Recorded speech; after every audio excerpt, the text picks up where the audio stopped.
나의 피난처요 나의 요새요 내가 의뢰하는 하나님이라. 아멘. 다같이 눈을 감고 지난 한 주간의 삶을 돌아보겠습니다. 지난 한 주간 하나님 앞에 가장 부끄러운 일은 무엇이었습니까? 은밀한 죄는 무엇입니까? 누구 때문에 힘들었습니까? 무엇 때문에 힘들었습니까? 하나님 앞에 다 내려놓으십시오. 그 일과 그 사람을 통해 하나님께서 무슨 말씀을 하시는지 조용히 귀를 기울이십시오. 내 허물이 생각난다면 하나님께 고백하십시오. 침묵 가운데 조용히 기도하겠습니다.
사랑이 풍성하신 하나님, 지난 주간 돌아보니 저희 삶이 부끄럽고 후회가 가득합니다.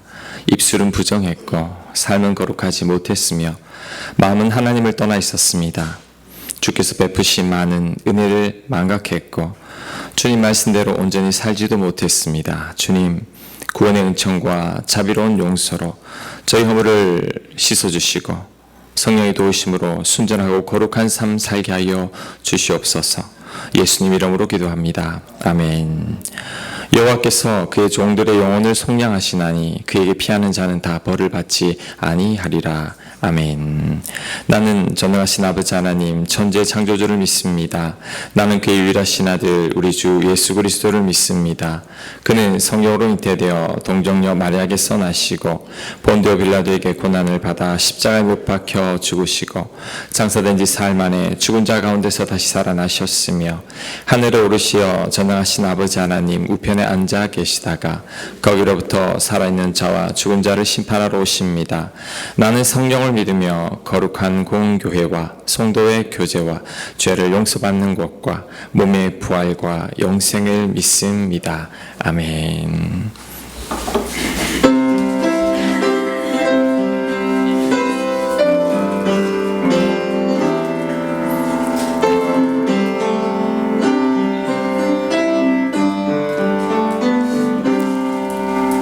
주 날개미 내가 편안히 쉬네 밤 깊고 비바람 불어쳐도 아버지께서 날 지켜주시리 거기서 편안히 쉬리로다. 주 날개미 평안하다 그 사랑 그늘 전이요 주 날개미 모시는 영원히 거기서 살리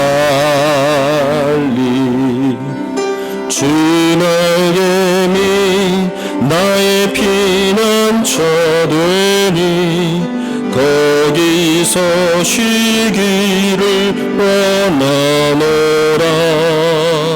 세상이 나를 위롭지 못하나 거기서 평화를 누리리라. 주 날개 밑 평안하라.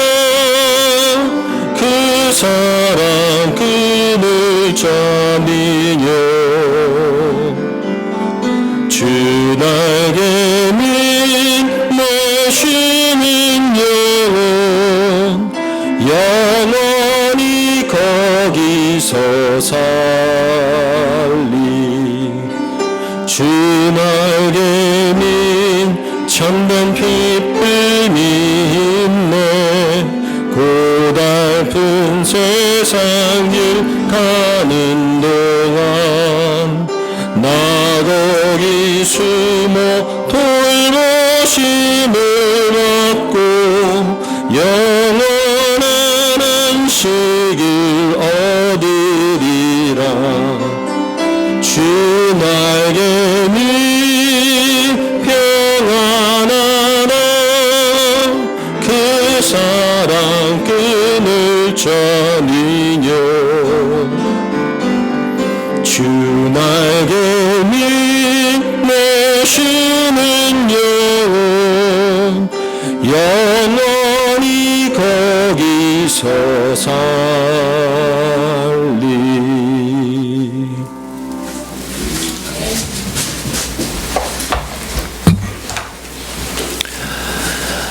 네, 우리 앞뒤 좌우에 계신 분들하고 인사하겠습니다. 늙고 감사합시다.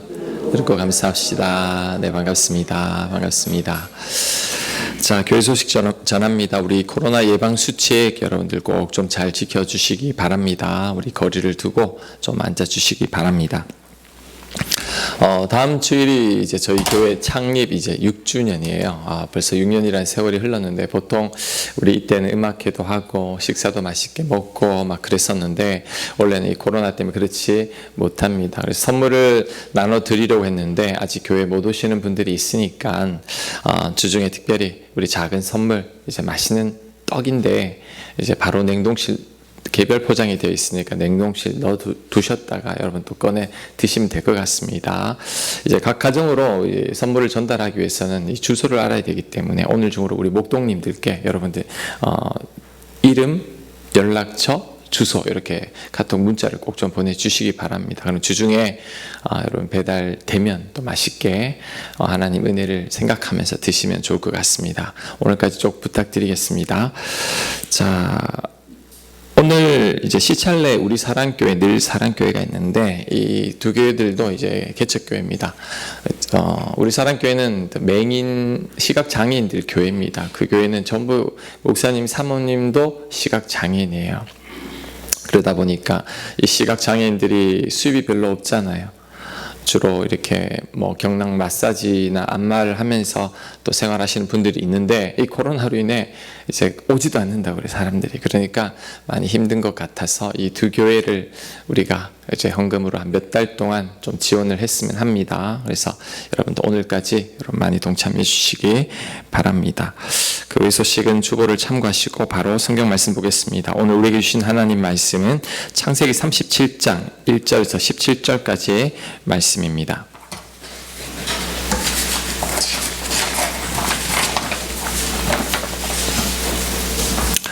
창세기 37장 1절에서 17절까지 말씀인데 먼저 1절부터 11절까지 말씀 제가 봉독합니다. 구약성경 56쪽입니다. 창세기 37장 1절 야곱이 가나안 땅 곧 그의 아버지가 거류하던 땅에 거주하였으니 야곱의 족보는 이러하니라. 요셉이 17세의 소년으로서 그의 형들과 함께 양을 칠 때에 그의 아버지 아들들 비라와 실바의 아들들과 더불어 함께 있었더니 그가 그들의 잘못을 아버지에게 말하더라. 요셉은 노년에 얻은 아들이므로 이스라엘이 여러 아들들보다 그를 더 사랑함으로 그를 위하여 채색 옷을 지었더니 그의 형들이 아버지가 형들보다 그를 더 사랑함을 보고 그를 미워하여 그에게 편안하게 말할 수 없었더라. 요셉이 꿈을 꾸고 자기 형들에게 말하며 그들이 더욱 그를 미워하였더라. 요셉이 그들에게 이르되 청하건대 내가 꾼 꿈을 들으시오. 우리가 밭에서 곡식단을 묶더니 내 단은 일어서고 당신들의 단은 내 단을 둘러서서 절하더이다. 그의 형들이 그에게 이르되 네가 참으로 우리의 왕이 되겠느냐, 참으로 우리를 다스리게 되겠느냐 하고 그의 꿈과 그의 말로 말미암아 그를 더욱 미워하더니 요셉이 다시 꿈을 꾸고 그의 형들에게 말하여 이르되 내가 또 꿈을 꾼즉 해와 달과 11별이 내게 절하더이다 하니라. 그가 그의 꿈을 아버지와 형들에게 말하며 아버지가 그를 꾸짖고 그에게 이르되 네가 꾼 꿈이 무엇이냐, 나와 내 어머니와 내 형들이 참으로 가서 땅에 엎드려 네게 절하겠느냐. 그의 형들은 시기하되 그의 아버지는 그 말을 간직해 두었더라. 아멘. 너무 완벽한 사람은 여러분 나도 모르게 부담이 되죠. 그 사람과 내가 너무 비교되기 때문이고 그 사람과는 내가 너무 동떨어져 있는 듯한 느낌이 들기 때문입니다. 그래서 저는 좀 불완전하고 좀 부족한 사람들이 좋습니다. 왜냐하면 그들에게서 인간미가, 풋풋한 인간미가 느껴지기 때문이죠. 그래서 야곱이 좋습니다. 불완전한 사람이기 때문이죠. 여러분 야곱을 보면 사람 냄새가 나죠. 위안이 됩니다. 야곱이나 나나 뭐 별반 다를 게 없구나라는 생각이 들기 때문이죠. 자, 그러나 오늘부터 살펴볼 요셉, 이제 요셉이 들어가는데 야곱은 또 뒷부분에 또 한번 나옵니다. 이 요셉은 우리를 기죽입니다. 너무 완벽해요. 너무 잘났죠. 여러분 성경을 읽어보면 요셉이 하나님을 만난 적은 한 번도 없어요. 네? 목사님 그게 무슨 말씀이세요? 아브람, 이삭, 야곱은 꿈으로나 환상으로나 하나님을 늘 만났지만 요셉은 그런 적이 없어요. 그런데도 얼마나 완벽한 삶을 살았는지 모릅니다. 좀 얄밉죠. 너무 완벽하니까. 근데 오늘 본문만큼은 요셉이 불완전합니다. 그래서 위안이 되기도 합니다. 자, 요셉이 어떤 부분에서 불완전한가? 요셉이 다 좋은데 눈치가 없어요. 센스가 없죠. 철이 없어요. 시근이 없습니다. 다른 사람들 마음을 잘 헤아릴 줄 모르고 다른 사람들을 잘 배려할 줄 모릅니다. 지금 요셉은 아버지 사랑을 독차지하고 있죠. 지난주에 어머니가 죽은 이후로는 더 심해졌습니다. 왜? 야곱이 문헌에 의하면 엄마랑 똑같이 생겼다 그래요. 그러니까 보디발 아내가 반할 정도로 아주 준수한 외모를 가졌는데 엄마의 유전자를 그대로 물려받은 거죠. 그러니까 아빠는 사랑하는 아내의 죽음 이후에 요셉에게 더 마음이 꽂힌 거죠. 요셉을 더 사랑해서 채색 옷까지 입혀 주었다는 거죠. 자, 그렇다면 요셉은 아버지가 나만을 사랑하고 다른 형들은 사랑하지 않으니까 그 형들이 나를 곱지 않은 시선으로 바라보고 있을 것이다. 눈치는 채야 합니다. 형들이 나를 시기하고 미워하고 있구나라는 것을 요셉이 알아차려야 하는데 요셉은 그걸 알아차리지 못해요. 오히려 형들이 잘못하면 아버지한테 다 고자질합니다. 고자질 안 해도 미워 죽겠는데 다 고자질하니까 형들이 얼마나 밉겠습니까? 거기다가 어느 날은 꿈 얘기를 하는데 그 꿈은 형들의 단이 자기 단에게 절한다라는 꿈이에요. 그 말은 형들이 나를 섬긴다라는 그런 뜻이잖아요. 그러니까 형들이 더 화가 났습니다. 여러분 17세라 그랬는데 이때 당시 17세는 장가갈 나이예요. 소년이 아니에요. 철이 들어야 돼요. 그런데도 형들이 그렇게 화를 내매도 불구하고 두 번째 꿈 얘기를 또 합니다. 이번에는 해와 달과 11별이 나에게 절합니다. 이제 형들이 이 분노가 폭발하죠. 이제 더 이상 요셉에게 좋게 말할 수가 없는 거죠. 아버지가 주의를 줍니다. 그만해. 이제 아버지가 요셉이 지나치다는 것을 안 거죠. 형들이 결국 이 요셉이 너무 미워서 결국엔 요셉을 노예로 팔아버립니다. 자, 그렇다면 여러분 요셉이 왜 이렇게 눈치가 없을까요? 왜 형들의 마음들을 잘 헤아리지 못할까요? 지나친 사랑을 받았기 때문이죠. 아버지 야곱의 편애의 결과입니다. 예쁘다, 예쁘다, 너 잘한다, 최고다, 이런 말만 듣고 자랐기 때문에 자기가 최고인 줄 알지 다른 사람들을 배려할 줄 모른다라는 거죠. 우리들 중에도 요셉과 같은 사람들이 있습니다. 여러분, 눈치 없는 사람들이 있죠. 남들 잘 배려할 줄 모르고 헤아릴 줄 모릅니다. 그들의 특징이 뭐냐면 요셉처럼 지나친 사랑을 받고 자란 사람들이에요.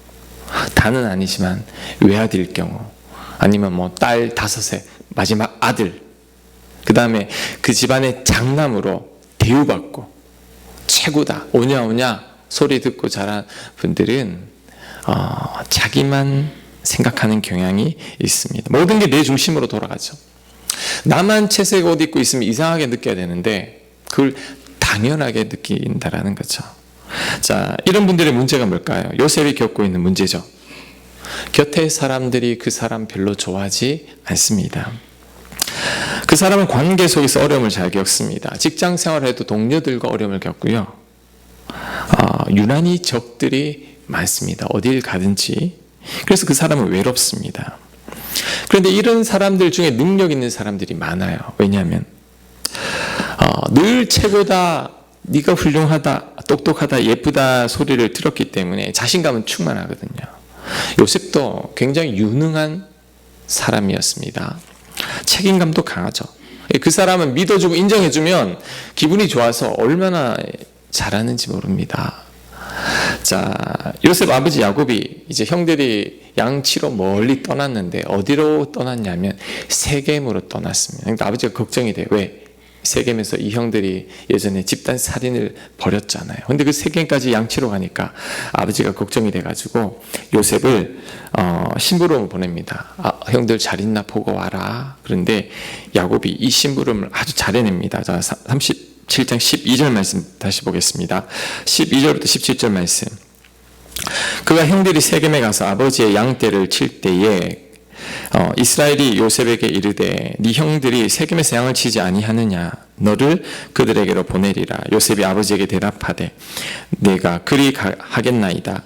이스라엘이 그에게 이르되 가서 내 형들과 양떼가 잘 있는지 보고 돌아와 내게 말하라 하고 그를 헤브론 골짜기에서 보내니 그가 세겜으로 가니라. 어떤 사람이 그를 만난즉 그가 덜에서 방황하는지라. 그 사람이 그에게 물어 이르되 네가 무엇을 찾느냐. 그가 이르되 내가 내 형들을 찾아오니 청하건대 그들이 양치는 곳을 내게 가르쳐 주소서. 그 사람이 이르되 그들이 여기서 떠났느니라. 내가 그들의 말을 들으니 도단으로 가자 하더라 하니라. 요셉이 그 형들의 뒤를 따라가서 도단에서 그들을 만나니라. 아멘. 자, 여러분 저를 한번 보세요. 야곱이 살고 있는 것은 헤브론이에요. 세겜까지 거리가 얼마 정도냐 하면 80km입니다. 80km 걸어서 가야 됩니다. 갔더니 형들이 보이지 않아요.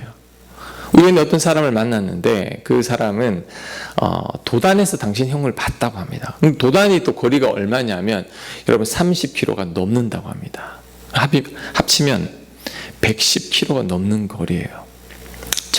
여기서 청주까지 거리가 110km 정도 되는데 여러분 그 거리입니다. 저 같으면 아버지 못 가겠습니다. 세겜 위험해요. 아니면 세겜에서 형들을 못 만났으면 포기하고 돌아갔을 텐데 야곱은 17살 이 청년이 아버지 심부름을 끝까지 해내기 위해서 여러분 110km를 걸어서 형들에게 갑니다. 여러분 이 책임감 대단하죠. 성실하죠. 능력 있는 청년이죠. 그런데 눈치가 없어요. 다른 사람들 마음을 엿보는 마음이 없다는 거죠. 이게 바로 요셉의 불완전함입니다. 이 불완전함 때문에 결국 형들에게 노예로 팔리고 말았습니다. 제가 교회 일을 하다 보니까 젊었을 때의 요셉과 같은 사역자들이나 이 교인들을 저는 종종 봅니다. 요셉처럼 능력도 많고 성실하고 책임감도 있고 일도 잘하는데 문제는 이제 요셉처럼 좀 눈치가 없어요. 남들 배려할 줄 모르고 다른 사람들 마음 헤아릴 줄 모릅니다. 자기만 잘났어요. 혼자 열심히 달려가요. 다른 사람들은 못 쫓아갑니다. 이런 분들 주변에 꼭 갈등이 생겨요. 일은 잘하는데 문제가 뭐냐면 갈등이 꼭 있다는 거죠. 오해가 생기고 적들이 생기고 그래서 오래 못 버팁니다. 사역자들도 참 능력 좋은데 이 부분이 약하니까, 너무 똑똑하고 잘나니까 다른 교육자들과 연합이 안 됩니다. 오래 못 버티고 떠나고, 교인들도 정말 괜찮은 분인데 결국 부딪혀서 못 견뎌서 내가 떠나더라는 거죠. 요셉처럼. 그리고 개인적으로 일을 해봐도 여러분, 일은 좀 못해도 괜찮아요. 정말 눈치 없고 옆 사람들 마음 헤아릴 줄 모르는 분들하고 같이 일을 하면 답답해요. 왜냐하면 팀워크가 깨집니다. 그리고 열심히 달려가는데 이쪽으로 가야 하는데 저쪽으로 달려가, 혼자. 근데 본인은 그게 옳다고 생각하죠. 그리고 본인이 그런 성향을 가진 줄 모른다는 거죠. 요셉이 그런 사람이었습니다. 근데 하나님 보시기엔 안타깝죠. 이 요셉을 믿음의 사람으로 세워야 하는데 너무 부족해요. 이 요셉을 통해 이제 이스라엘 백성들 전체를 구원할 계획을 가지고 있는데 요셉은 너무 철이 없고 다른 사람들과 화합이 안 되는 그런 사람이었다라는 거죠. 어떻게 하면 좋을까요? 그래서 하나님께서 택하신 것이 바로 고난입니다. 연단이 필요한 거죠. 요셉은 형들에게 이제 노예로 팔려서 애굽에서 여러분 13년간 노예 생활을 합니다. 감옥에서 성추행 부모로 몰려서 갇히기까지 합니다. 아버지 앞에서 이쁜 내 아들 소리 듣다가 노예가 되었다고 생각해 보세요. 얼마나 서글펐을까요? 형들이 자신을 팔았습니다. 여러분 얼마나 마음이 아플까요? 아마 이 노예 생활하면서 야곱은 울고 또 울었을 겁니다. 내가 왜 이런 일을 겪어야 하느냐 그러면서. 하지만 여러분, 이런 고생을 통해 야곱이 서서히 바뀌게 됩니다. 자, 전도서 7장 3절에 이런 말씀이 있습니다. 우리 같이 한번 읽어보겠습니다. 주보에 있습니다. 공동번역 개정판으로 한번 읽겠습니다. 시작. 웃는 것보다는 슬퍼하는 것이 좋다. 얼굴에 시름이 서리겠지만 마음은 바로 잡힌다. 여러분, 웃는 것보다 슬퍼하는 게 낫다고 합니다. 왜? 슬픔으로 얼굴에 시름이 서리겠지만 마음은 바로 잡힌다고 합니다. 요셉이 슬퍼하며 고생하면서 남들 헤아릴 줄 모르는 이 뾰족한 마음이 이제 바로 잡히기 시작했다는 거죠. 여러분, 아이들 중에 아이의 얼굴을 가지지 않은 아이들이 있죠. 아이들은 천진난만해야 되고 어린 아이의 얼굴을 가져야 되는데 어떤 아이들은 어른의 얼굴을 가진 아이들이 있습니다. 왜 그럴까요? 일찍 철이 들어버렸습니다. 이런 아이들의 공통점이 뭐냐면 어릴 때 고생한 아이들이죠. 뭐 부모님을 여의거나 부모님이 많이 아팠거나 아니 본인이 아팠거나 집안에서 경제적으로 큰 어려움을 겪은 아이들. 이런 아이들은 또래 아이들보다 더 성숙합니다. 왜? 고난으로 인해, 고생으로 인해 그들의 마음이 일찌감치 바로 잡혀버렸기 때문이라는 거죠. 요셉도 애굽의 노예로 팔려가서 고생 많이 했을 겁니다. 형들의 형들을 원망하고 아버지를 그리워하며 눈물로 보냈을 겁니다. 하지만 그러면서 요셉의 마음이 바로 잡히기 시작합니다. 다른 사람들 마음을 헤아릴 줄 모르던 요셉이, 눈치 없던 요셉이 이제는 다른 사람들을 헤아리고 아주 눈치 빠른 요셉으로 변하게 됩니다. 자, 창세기 40장 6절 말씀 제가 한번 읽겠습니다. 그가 감옥에 갇혔을 때인데 이제 후에 요셉이 어떻게 변했느냐. 아침에 요셉에 들어가 보니 그들에게 근심의 빛이 있는지라. 요셉이 그 주인의 집에 자기와 함께 갇힌 바로의 신하들에게 묻되 어찌하여 오늘 당신들의 얼굴에 근심의 빛이 있나이까. 여러분 다르죠? 옛날에 요셉은 형들이 죽이려고 해도 몰라요. 눈치 못 채요. 형들이 자기를 얼마나 미워했는데 그것 깨닫지 못하는 요셉이었는데 이제는 감옥에 갇힌 신하들의 얼굴 표정만 봐도 무슨 일이 있으세요? 뭐 때문에 그러세요? 그들의 마음을 헤아려서 그들의 근심을 풀어줍니다. 요셉이 달라졌습니다. 그래서 여러분, 젊어서 고생은 사서도 한다고 합니다. 젊어서 고생 좀 해봐야 합니다. 특히 마음고생을 해봐야 합니다. 그래야 마음이 바로 잡힙니다. 눈치 있는 사람이 되고 남들을 배려하고 헤아릴 줄 아는 사람이 되지, 이 마음고생 안 해본 자들은 자기가 최고인 줄 알아요. 상처 주면서도 상처 주는 줄 모른다는 거죠. 요즘 아이들을 보면 이제 어렸을 때 요셉을 보는 것 같습니다. 요즘 아이들은 자기밖에 몰라요. 남들 배려할 줄 모릅니다. 눈치도 없고 남들 헤아릴 줄도 모르고 그냥 학원만 열심히 다녀서 공부만 잘합니다. 공부 잘하면 오냐 네가 최고다라고 해주니까 진짜 자기가 최고인 줄 알죠. 철없는 요셉 같은 아이가 되고 말죠. 그러면 여러분 그때는 괜찮겠지만 나중에 성인이 되면 이제 그때부터 문제가 생깁니다. 왜? 공동체 생활 못합니다. 직장 생활 잘 못합니다. 결혼 생활도 못합니다. 왜? 부부 간에 갈등이 생깁니다. 눈치 없지. 배우자 배려할 줄 모르지. 자기만 위하지. 자녀들 간에도 갈등이 생깁니다. 이 모든 것들이 이 젊어서 마음고생 안 해봤기 때문에.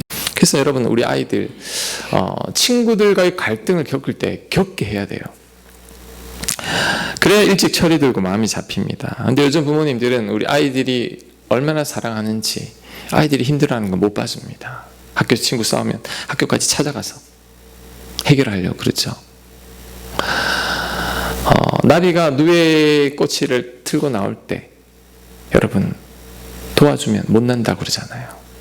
왜? 나오려고 안간 힘을 쓰면서 이제 몸속에 기름이 나와야지 날개를 펴고 날 수 있는데 그거 도와주는 거 절대 그 나비를 위한 게 아니라는 거죠. 근데 요즘 부모님들은 어떠냐면 우리 자녀들에게 누에 꼬치를 칼로 쫙 잘라주고 날개를 하나하나 펴주고 날으려고 하는 거죠. 날까요? 못 납니다.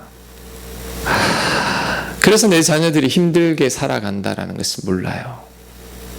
여러분 결국 인간은 관계예요.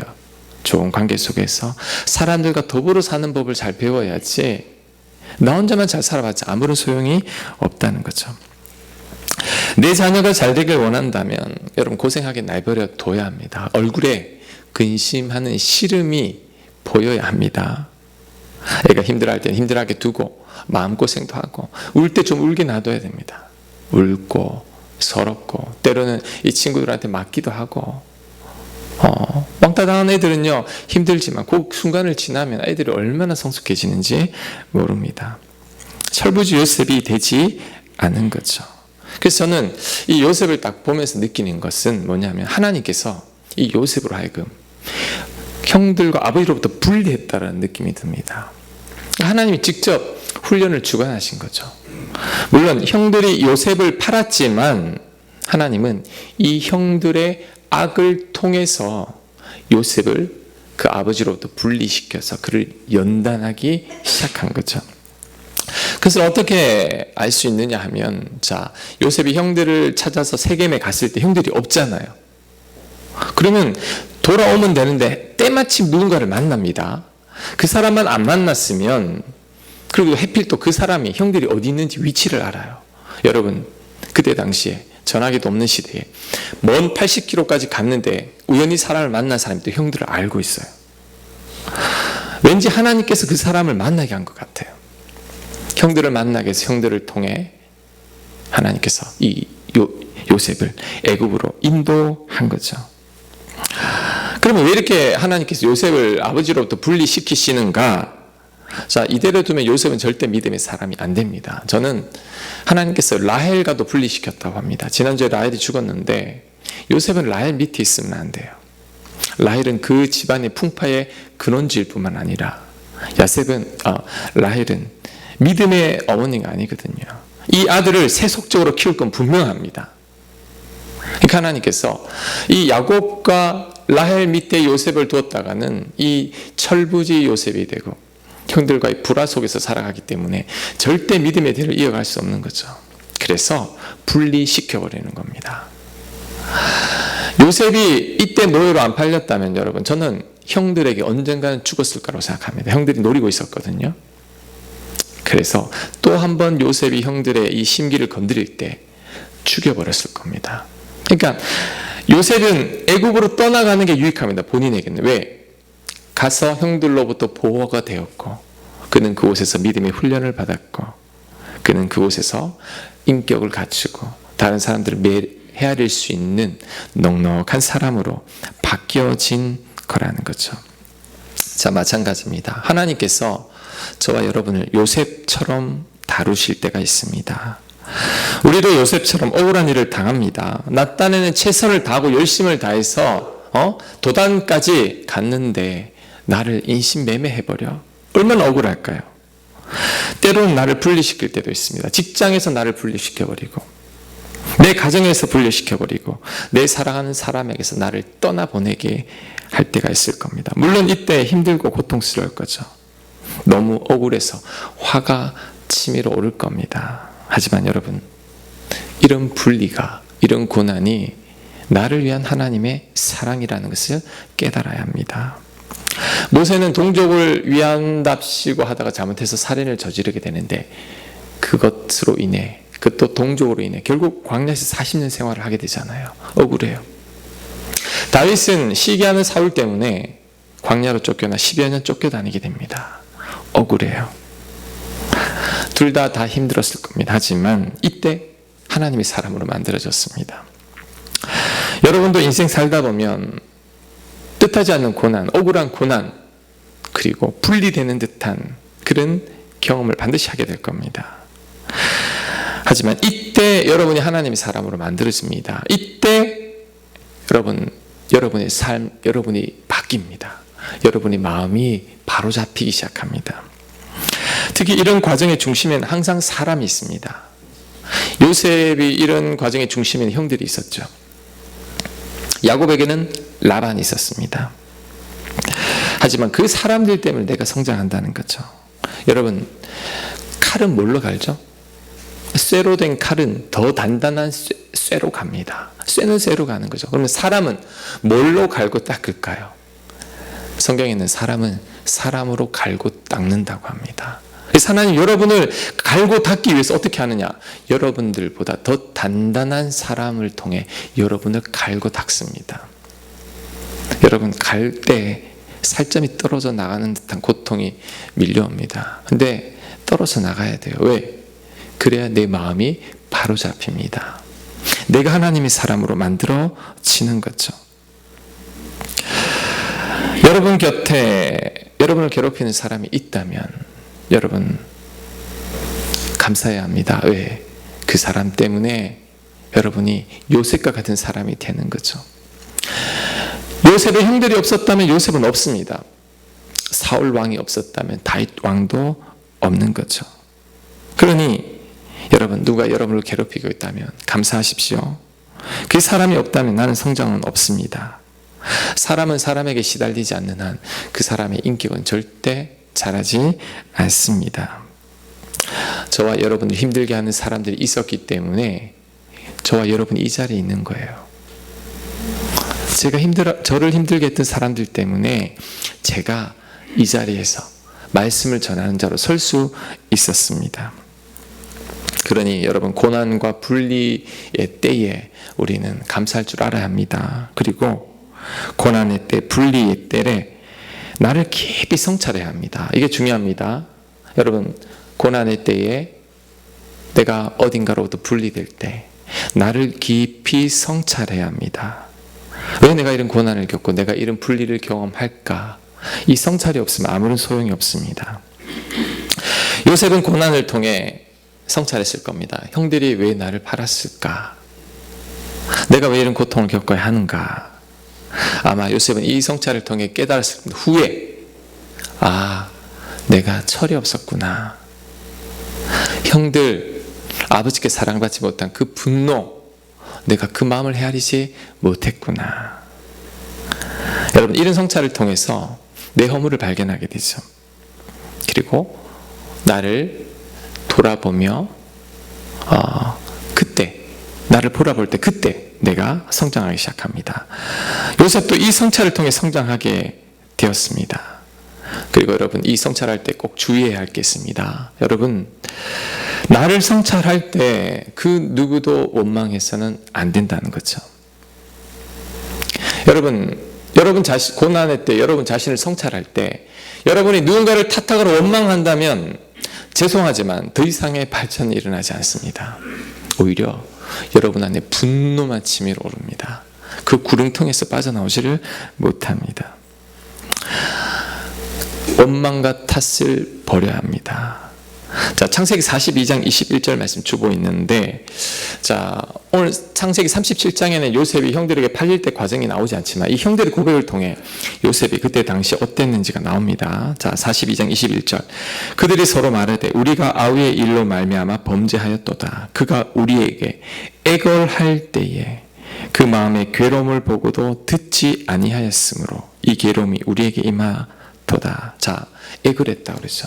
요셉이 형들한테 팔려갈 때 울며 매달며 형님들 나 좀 살려주십시오. 형님들 왜 날 버리십니까? 살려달라고 목이 쉬도록 부르짖었는데 형들은 그때 여러분 31장 보면 그냥 밥 먹고 있어요. 맛있게 밥 먹고 있어요. 동생은 울부짖고 있는데 요셉은 평생 그 장면을 잊지 못했을 겁니다. 평생 그 장면을 잊지 못했다는 것을 어떻게 알 수 있냐면 형들이 이런 고백을 할 때 요셉이 듣더니 방으로 달려가서 통곡을 합니다. 왜 울까요? 그때 일이 떠올랐어요. 형들이 나를 팔았을 때 그때 일이 떠오르니까 그 상처가 되살아나기 나기 시작하면서 펑펑 우는 거죠. 하지만 그래도 여러분 그래도 형들을 원망하지 않습니다. 그러니까 형들을 이해하고 용서할 수 있는 거죠. 그리고 오히려 이때 여러분 요셉은 깊은 성찰을 통해 그 배후에 있는 하나님의 섭리를 깨닫게 된 거예요. 이게 정말 훌륭한 겁니다. 우리 같았으면 평생 형들을 원망하고 저주하면서 화병으로 죽었을 거예요. 그런데 요셉은 스스로를 성찰해 가면서 형들의 아픔을 이해하고 자신의 철없음을 깨닫고 하나님의 섭리를 또한 깨닫습니다. 자, 창세기 45장 7절 말씀 보겠습니다. 그가 이런 고백을 합니다. 하나님의 큰 구원으로 당신들의 생명을 보존하고 당신들의 후손을 세상에 두시려고 나를 당신들보다 먼저 보내셨나니 그런즉 나를 이리로 보낸 자는 당신들이 아니요 하나님이시라. 오히려 이 원수 같은 형들을 위로하면서 형님들이 날 판 게 아닙니다. 하나님이 만민을 구원하려고 나를 먼저 보내신 겁니다. 제가 아까 앞부분에서 하나님의 분리시켰다 그랬죠. 요셉은 그걸 깨닫게 된 거죠. 아하, 하나님께서 나를 구원의 도구로 쓰려고 형들을 통해 보내셨구나. 내가 형들을 미워해서는 안 되지. 그들은 도구일 뿐인데. 야곱은 성찰을 통해서 그 하나님의 섭리를 깨닫고 정리가 되므로 더 이상 이 형들을 미워하지 않게 된 거죠. 오히려 사랑하게 된 거죠. 여러분이 깊은 고난 가운데 있을 때, 정말 사람들로부터 분리된 것 같을 때, 배신당한 것 같을 때, 그때 꼭 이 과정을 거쳐야 합니다. 먼저 자신을 돌아봐야 합니다. 자신을 성찰해야 합니다. 그리고 이때 그 어느 누구도 원망해서는 안 됩니다. 다시 말하지만 여러분이 원망하는 순간 그 모든 성찰은 끝입니다. 하나님이 섭리를 볼 수 없어요. 성찰하고 원망하지 않고 그 다음 하나님의 손길을 생각을 해야 합니다. 합력하여 선을 이루시는 그 하나님을 생각해야 되는 거죠. 그럴 때 여러분 우리가 바로 볼 수 있어요. 나를 향한 하나님의 뜻을 바로 해석할 수 있는데 이렇게 하지 않고 대부분은 그냥 원망으로 그칩니다. 탓하는 것으로 그쳐버리죠. 그래서 결국에는 더 이상의 진전이 없는 거죠. 말씀을 묵상하는데 요셉을 보니까 꼭 저를 보는 것 같았어요. 저도 옛날에 눈치가 없었어요. 눈치가 없었고 다른 사람들 마음을 잘 헤아리지 못했던 것 같습니다. 그냥 저는 앞만 보고 열심히 달려갔어요. 그로 인해 사역하면서 어려움을 겪기도 했습니다. 제 주변에 있는 사람들이 힘들어요. 제가 너무 달려나가니까. 그로 인해 제가 소중한 사람들을 많이 잃기도 했고 또 그 과정 속에서 다른 사람들을 많이 원망하고 탓하기도 했었습니다. 그런데 제가 지나고 보니까 그게 아니었습니다. 오히려 그 모든 고난으로 인해서 제가 저를 볼 수 있게 됐고 나를 성찰하게 되었죠. 그 고난으로 인해 제 마음이 바로 잡혀가고 있다는 것을 알게 되었고 여러분 덕분에 제가 이렇게 설교할 수 있게 된 거죠. 그런 과정을 겪지 않았으면 이런 설교하지 못할 겁니다. 아파봤고 힘들어봤고 내 부족함이 먼저 알았기 때문에 여러분 고백하는 마음으로 이런 설교를 하게 되는 거죠. 그렇게 생각하니까 여러분 감사합니다. 그 모든 시련과 고난들과 아픔들이 이혜인 수녀님이 이제 대장암 걸리고 이 대장암 치료하는데 한 4년 정도 걸렸다고 합니다. 하나님께 자신을 바치고 하나님을 위해 헌신했는데 이런 암의 고통을 받으니까 여러분 좀 억울하고 화가 났겠죠. 그런데 이 예수님은 전혀 그렇지 않고 오히려 이 과정을 통해 더 성숙한 사람이 됩니다. 예수님의 시중에 이제 어떤 결심이라는 시가 있는데 제가 이 시가 오늘 말씀하고 참 어울려서 주보에 실어봤습니다. 한번 보십시오. 자, 투병 중일 때 적은 시입니다. 마음이 많이 아플 때 꼭 하루씩만 살기로 했다. 몸이 많이 아플 때 꼭 한순간씩만 살기로 했다. 그 다음에 저는 마음에 듭니다. 고마운 것만 기억하고 사랑한 일만 떠올리며 어떤 경우에도 남의 탓을 안 하기로 했다. 고요히 나 자신만 들여다보기로 했다. 요새 같지 않나요? 남 탓하지 않고 나를 들여다보기로 했다. 내게 주어진 하루만이 전생이라고 생각하니 저만 치서 행복이 웃으며 걸어왔다. 여러분, 투병 와중에, 힘든 와중에 그 하루를 소중히 여기고 그 하루를 복되게 살아가니까 나중에는 그 4년 동안 한 번도 힘든 적이 없었다 그래요. 고통도 별로 없었고. 특별히 여러분에게 꼭 제가 이 시중에 꼭 드리고 싶은 말씀은, 자, 마음이 많이 아플 때, 그 다음 몸이 많이 아플 때 고마운 것만 기억하고 사랑한 일만 떠올리며 어떤 경우에도 남의 탓을 안 하기로 했다. 고요히 나 자신만 들여다보기로 했다. 이게 성찰입니다. 여러분, 이럴 때 발전이 있어요. 이럴 때 내 부족한 허물을 깨닫고 내가 바뀌고 내 마음이 바로 잡히고 내가 다른 사람들의 마음을 헤아릴 수 있는 넉넉한 사람이 되는 거죠. 이때 성숙이 일어납니다. 이때 바뀌는 거죠. 근데 우리들은 그 반대로 행해요. 나한테 잘못한 것만 기억하고 그것만 묵상하고 그것으로 남 탓하면서 이 내 마음의 응어리를 안 푸는 거죠. 그 결과는 하나님의 섭리도 깨닫지 못하고 하나님의 손길도 보지 못하고 화만 내다가 그냥 여러분 인생 보내게 되는 거죠. 이런 어리석은 인생 살아서는 안 된다는 겁니다.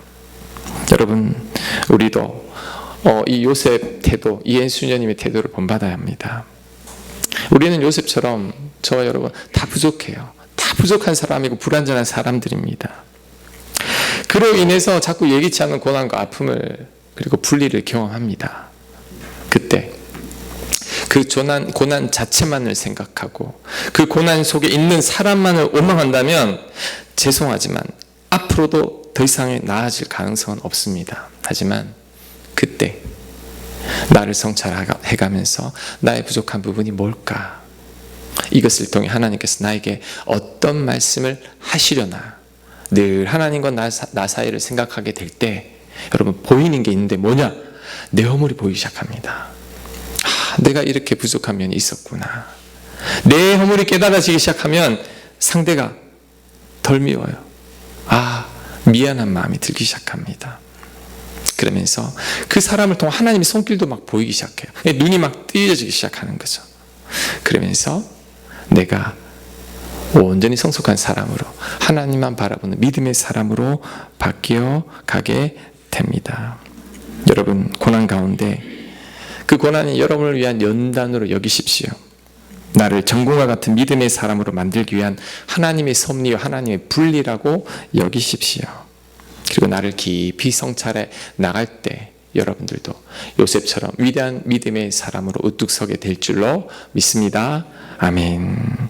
자, 오늘 이 말씀 생각하면서 우리 찬양 한 불렀으면 하는데 제가 목이 쉬어가지고 이 가사 중에 상한 마음 들이며 주님 앞에 나아가리, 이 찬양, 그 다음에 정금과 같이 나를 만드신다는 이 단련하신다는 가사가 참 마음이 들었습니다. 여러분, 상한 마음을 가지고 하나님 앞에 나가야 합니다. 요새 마음 상했죠. 그만한 상처가 없을 겁니다. 하나님 앞에 나아갈 때, 그리고 나를 성찰할 때 그 모든 것들이 다 풀어집니다. 그 은혜가 여러분에게 있길 바랍니다. 주가 보이신 생명의 길, 주가 보이신 생명의 길 나 주님과 함께 상한 마음 들이며 주님 앞에 나아가리 나의 이름이 되신 주 그 이름 예수 나의 길이 되신 이름 예수 나의 길 오직 그가 하시나니 나를 단련하신 후에 내가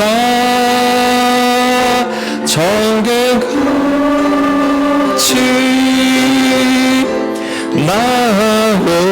나오리라. 주가 보이신 생명의 길 주가 보이신 생명의 길 나 주님과 함께 상한 마음 들이며 주님 앞에 나아가리 나의 이름이 되신 주 그 이름 예수 나의 길이 되신 이름 예수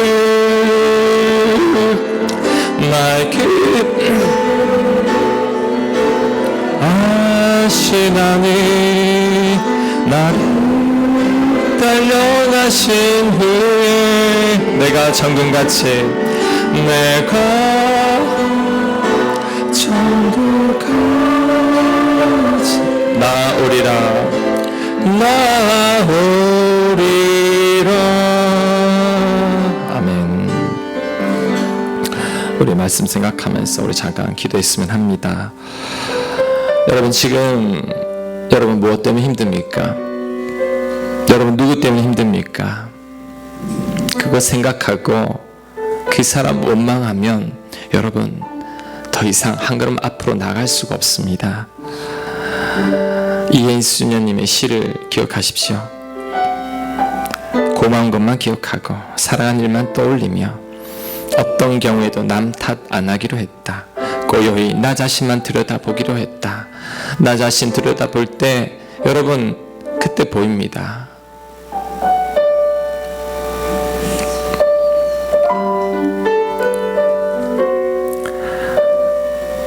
내 허물이 보이고 이제 내 잘못이 보이죠.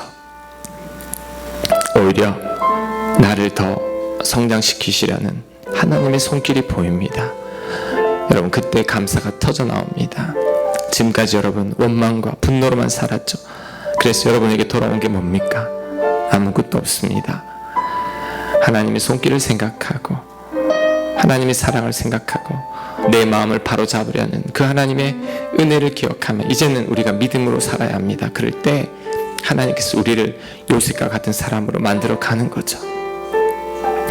우리 기도할 때 하나님 내 마음 바로잡아 달라고 원망하지 않고 이제는 나를 보고 성찰해서 이제는 하나님 보시기에 정금과 같은 믿음의 사람이 되게 해달라고 우리 침묵 가운데 기도하겠습니다.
하나님 고난 가운데 있지만 그 고난 현장 속에서 누군가를 원망하지 않게 하시고 탓하지 않게 하옵소서. 내 허물을 깨닫고 하나님의 손길을 바라보고 그 고난을 통해 나를 연단하시어 정금과 같은 사람으로 만드시려는 그 하나님의 놀라운 손길을 기억하며 이제는 감사하며 하나님 보시기 합당한 자로 다듬어지는 저희들 되게 하여 주시옵소서. 우리의 마음을 바로잡아 주시옵소서. 이 모든 말씀 예수님 이름으로 기도합니다. 아멘. 우리 다 함께 일어나서 봉헌하겠습니다.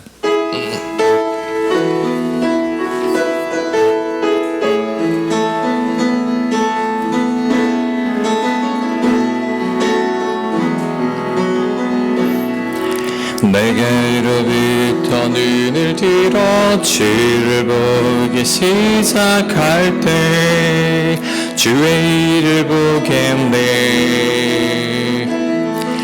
내 작은 마음을 크게 하네. 주님을 볼 때 모든 시선을 주님께 드리고 살아계신 하나님을 느낄 때 내 삶은 주의 역사가 되고 하나님이 일하기 시작하네. 모든 세상을 주님께 드리고 전능하신 하나님을 느낄 때 세상은 주의 나라가 되고 하나님이 일하기 시작하네.